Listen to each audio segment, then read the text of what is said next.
दोस्तों नमस्कार। मैं राज कपूर, आप देख रहे हैं खबर दस्ता।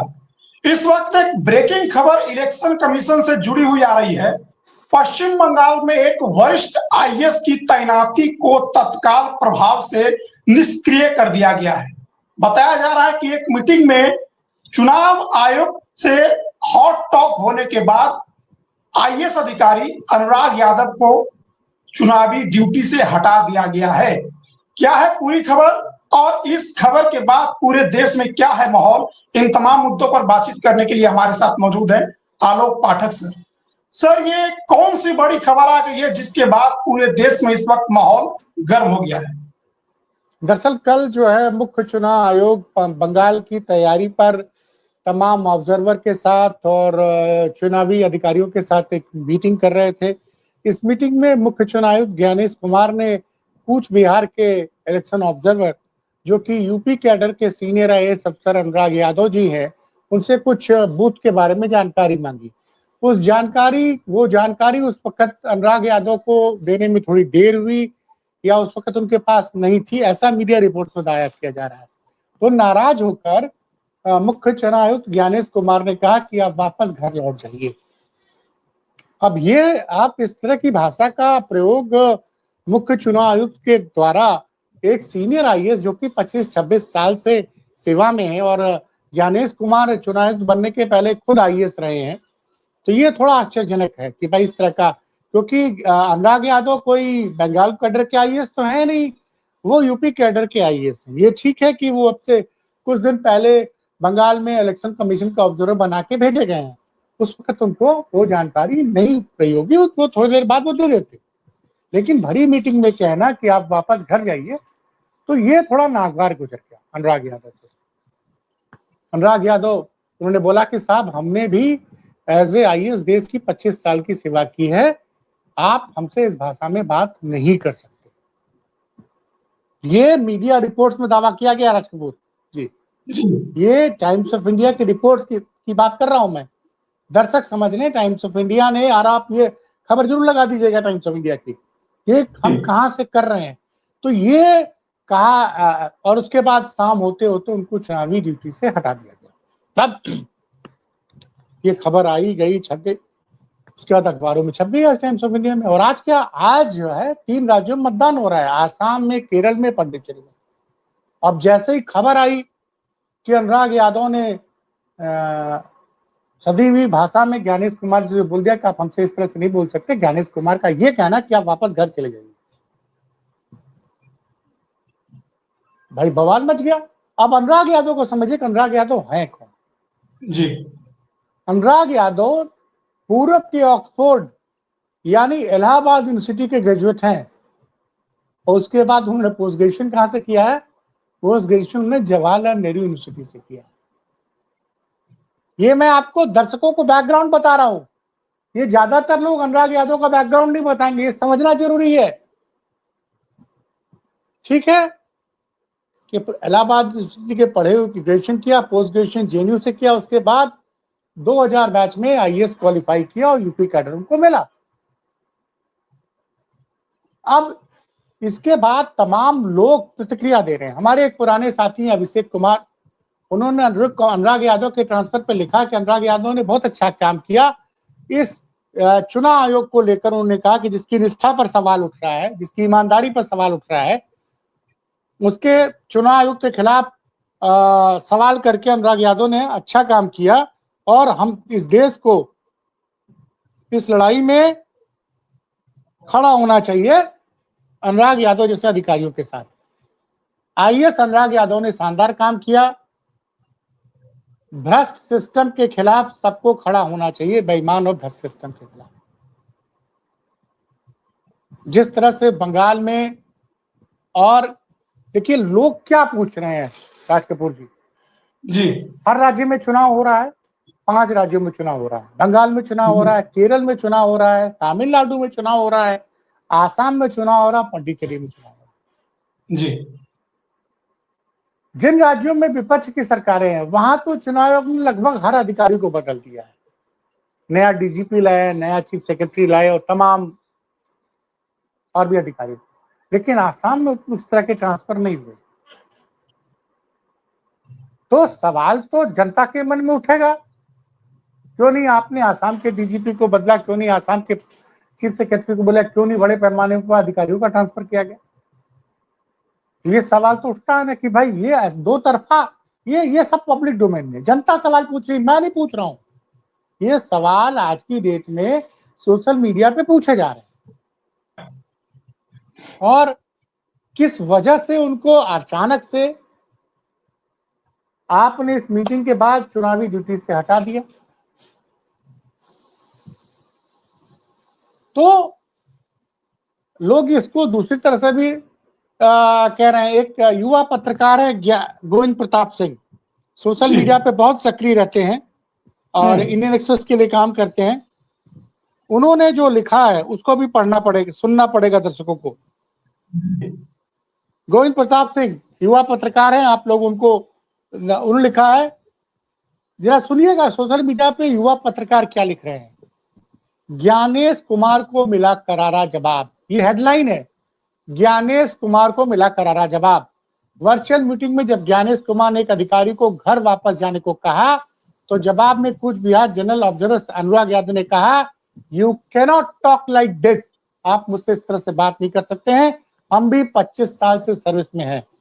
इस जवाब के बाद अनुराग यादव को हटा दिया गया। बड़ी तेज प्रतिक्रिया आ रही है। एक और हैं अनिल यादव जी, उन्होंने जो ट्वीट किया है वो भी मैं पढ़ के सुना रहा हूं। ये अनिल यादव के विचार हैं, ये मेरे विचार नहीं है, ना खबर दस्तक के विचार है, दर्शक समझ लें। ये विचार जो है अनिल यादव एक पत्रकार है, उनका विचार है।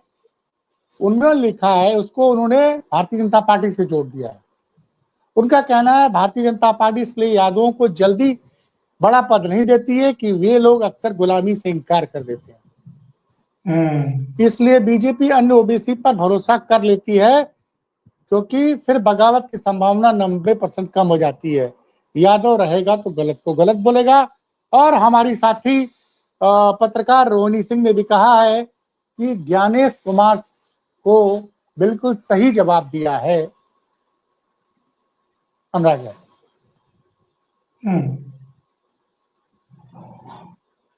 ये अभी तो देखिए इस पे सवाल देखिए वाजिब है ना, 2-3 चीजों में कि भाई लोग पूछ रहे हैं, जो मैंने पहले कहा कि बंगाल में सारे अधिकारियों बदल दिए गए, तमिलनाडु में बदल दिए गए, आसाम में क्यों नहीं ट्रांसफर किया गया अधिकारियों का?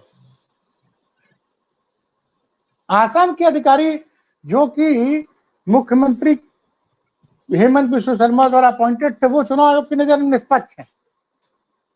लेकिन जो अधिकारी ममता बनर्जी ने अपने यहाँ तैनात किए थे या स्टालिन ने तैनात किए थे, वो निष्पक्ष नहीं थे।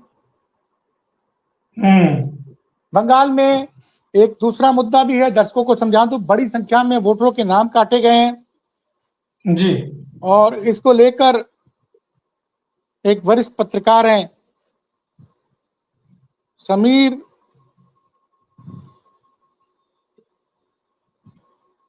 चोलगांकर, एक बड़े पत्रकार हैं।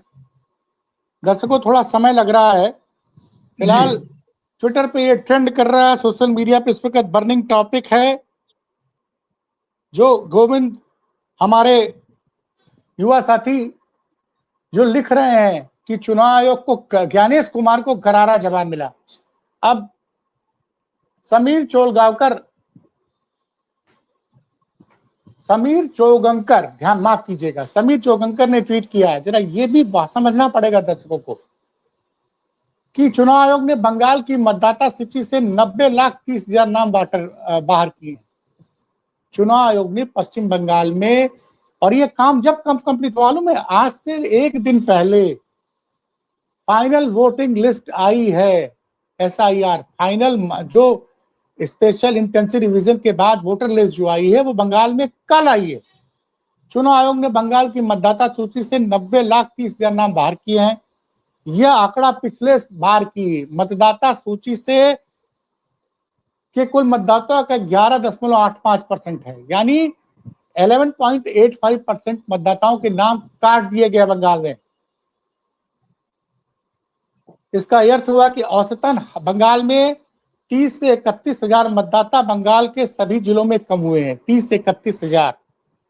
पिछले चुनाव में लगभग 119 विधानसभा सीटों पर जीत हार का अंतर 100 से 15,000 वोटों के बीच में था 2024 के लोकसभा चुनाव में, और 2021 के विधानसभा चुनाव में 1 से लेकर 15,000 वोटों के अंतर वाली कुल 101 सीटें थी। पिछले विधानसभा चुनाव में तृणमूल कांग्रेस को 2,90,000 वोट मिले थे, 2,90,000 वोट मिले थे, और भारतीय जनता पार्टी को कुल 2,29,00,000 वोट मिले थे। और इस बार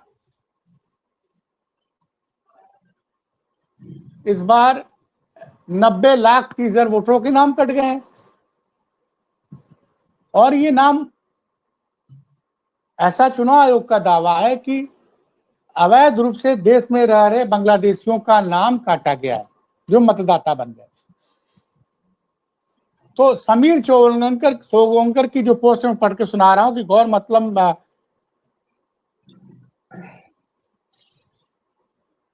कि पिछले विधानसभा चुनाव में तृणमूल कांग्रेस को लगभग 2,90,00,000 वोट मिले थे, जो करीब 48.46% था टोटल मतदाताओं का। वहीं बीजेपी को तृणमूल कांग्रेस से लगभग 60 लाख वोट कम मिले थे। लेकिन लोकसभा चुनाव में तृणमूल कांग्रेस को 2.76 करोड़ वोट मिले थे और भारतीय जनता पार्टी को 2.34 करोड़ वोट मिले थे। मतलब 2024 के लोकसभा चुनाव में जो वोटों का अंतर था तृणमूल कांग्रेस और भाजपा के बीच में लगभग 42 लाख का था, और इस बार 90 लाख वोट कट गए। मुस्लिम बहुल सीटों पर भारी संख्या में घुसपैठियों के नाम मतदाता सूची से हटाए गए हैं। 90% से ज्यादा हटाए गए नाम मुस्लिम समुदाय से हैं। यही ममता बनर्जी का कोर वोटर है। नई मतदाता सूची के आधार पर कहा जा सकता है कि ममता बनर्जी का लगभग 5% वोट शेयर कम होना तय है। ऐसे में ममता सरकार को बचाने के लिए 5% नए वोटर जोड़ने होंगे, जो बेहद मुश्किल है। भाजपा को अपना सिर्फ 3% वोट बढ़ाना है। भाजपा अगर 3% वोट बढ़ाने के साथ ही बंगाल में बीजेपी सरकार बना लेगी, इनका तो कहना है। मतदान से पहले ही ममता बनर्जी आधी लड़ाई हार चुकी है। बीजेपी को बस बची हुई आधी लड़ाई जीतना है। ये आंकड़ा आप लोग सोच रहे हो, ये आंकड़ा मैं क्यों सुना रहा हूं? तो क्या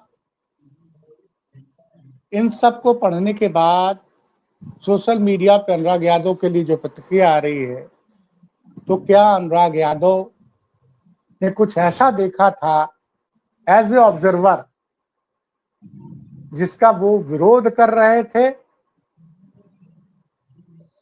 और जिसकी वजह से उनको चुनावी ड्यूटी से बाहर किया गया? ये एक सवाल है, ये आलोक पाठक का सवाल है।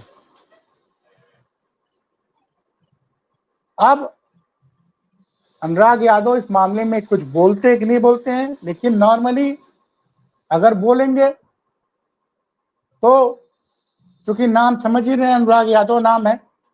अभी उनको हाल में उनको बदनाम करने की कोशिश की गई। उनका ट्रांसफर हुआ। वो उत्तर प्रदेश में आईटी विभाग के प्रमुख सचिव थे जी। उनका ट्रांसफर हुआ तो एक बड़े अखबार, बड़े मीडिया हाउस ने सरकार को खुश करने के उनको बदनाम किया। कैसे बदनाम किया? क्योंकि उत्तर प्रदेश सरकार में इन्वेस्ट यूपी एक अलग विभाग है। उसने एक एमओयू किया था एक ऐसी कंपनी से जो आईटी सेक्टर की थी, जिसका खुद का टर्नओवर 42 लाख रुपए साल का था। उसने उत्तर प्रदेश में 25,000 करोड़ का निवेश का एमओयू साइन किया था। उस पूरी बातचीत में जहां तक उपलब्ध जानकारियां हैं, उसमें अनुराग यादव की कहीं कोई भूमिका कहीं स्पष्ट नहीं है जी। लेकिन जब उनको हटाया गया तो कहा गया कि फर्जी एमओयू कराने के चक्कर में अनुराग यादव को आईटी से हटाकर समाज कल्याण में भेजा।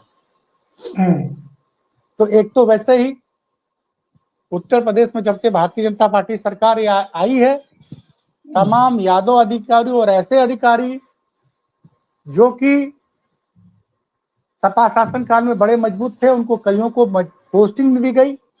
और एक वरिष्ठ आईएएस अधिकारी जो अखिलेश यादव के जमाने में मुख्यमंत्री कार्यालय में पोस्टेड था, उसने तो वीआरएस तक ले लिया, उसने तो वीआरएस तक ले लिया। अब गूगल पे जाकर आप सर्च कर सकते हैं, आप पता कर लीजिए उत्तर प्रदेश के 75 जिलों में कितने यादवों को डीएम का चार्ज दिया है, कितने एसपी का चार्ज दिया गया है। आप लगभग नगण्य सी संख्या है। अब ऐसे में अनुराग यादव अपने ट्रांसफर के बाद अभी तक उनकी तरफ से कोई बयान आया नहीं है। नॉर्मली आईएएस अधिकारी जब सेवा में रहते हैं तो वो बोलने से बचते हैं, लेकिन आज ये जो चुनाव आयोग ने जिस तरह से अनुराग यादव को हटाया है, उससे लोग चुनाव आयोग की कार्यप्रणाली पर सवाल खड़ा कर रहे हैं। और अब देखते हैं इसका बंगाल चुनाव में क्या फर्क पड़ता है। आज आसाम में, केरल में और पांडिचेरी मतदान और उस पर क्या फर्क पड़ता है। लेकिन एक विवाद तो खड़ा हो गया है और ये जो भी जानकारी है वो मीडिया रिपोर्ट्स के आधार पर हम आपको दे रहे हैं कि टाइम्स ऑफ इंडिया में छपा है कि भरी मीटिंग में ज्ञानेश कुमार ने कुछ जानकारी मांगी अनुराग यादव से। अनुराग यादव ने वो जानकारी नहीं दे पाए तो उन्होंने कहा कि आप घर जाइए, जिस पर उन्होंने कहा कि आप इस भाषा में हमसे बात नहीं कर सकते। तो ये सुबह की ब्रेकिंग न्यूज है। दर्शक को इस मामले में अगर राजनीतिक दलों की तरफ से कोई प्रतिक्रिया आएगी तो उसको लेकर भी हम फिर आपके सामने उपस्थित होंगे। फिलहाल बड़ी खबर, जो जिस दिन आसाम में मतदान हो रहा है उस दिन चुनाव से लेकर बड़ी खबर बंगाल से। नमस्कार।